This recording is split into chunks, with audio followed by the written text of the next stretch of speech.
इधर भारत में 2 से 4 करोड़ के घरों की बिक्री अब आम हो चुकी है।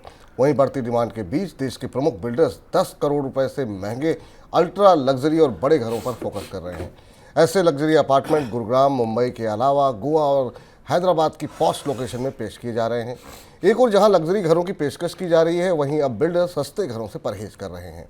इस साल जनवरी से मार्च के बीच देश के प्रमुख 8 शहरों में 60 लाख रुपए तक की कीमत वाले अफोर्डेबल घरों की सप्लाई 38% घटी है। अब सर, अभी बाजार की स्थिति आपको क्या दिखाई दे रही है, खासतौर से कोविड के बाद?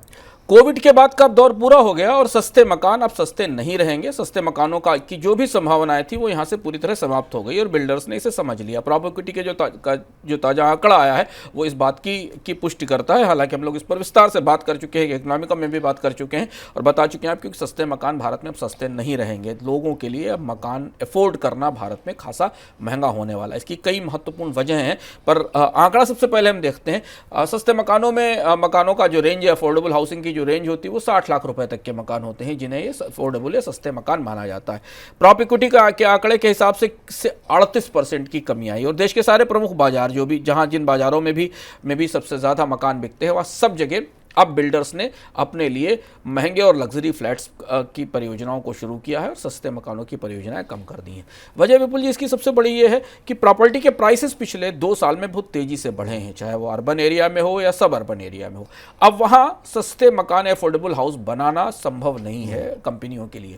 दूसरी चीज़ ये कि चूंकि बाजार में मांग नहीं है, ब्याज दरें खासी ऊंची हैं, होम लोन महंगा है, रॉ मटेरियल के प्राइसेस बढ़े हुए हैं, इसलिए भी मकानों की कीमतें बढ़ी हैं और इस वजह से बिल्डर्स को भी अब महंगे मकानों में प्रीपोजिशन दिखाई दे रहा है। तो आने वाले 6-7 महीनों में आपको कुल मकानों की आपूर्ति में कमी होती दिखाई देगी, लेकिन सिर्फ जो महंगे और लग्जरी अपार्टमेंट्स हैं 1 करोड़ रुपए से ऊपर के, उन मकानों में ही अब नया निवेश होता दिखाई देगा। इसका सीधा असर हमें मकान के किरायों पर दिख रहा है। पूरे देश के प्रमुख शहरों के आसपास मकान के किराए में रिकॉर्ड बढ़ोतरी हुई। हम आपको बार बार उसके आंकड़े जब आते हैं तो बताते रहे, क्योंकि जो लोग मकान खरीदना चाहते थे अब उनके लिए मकान उनकी पहुंच से बाहर हो चुका है और इसलिए उनको किराए के मकानों की तरफ वापस लौटना पड़ रहा है। और इसलिए जो भारत की हाउसिंग इन्फ्लेशन है जो रेंट इन्फ्लेशन है वो अब नई ऊंचाई पर है।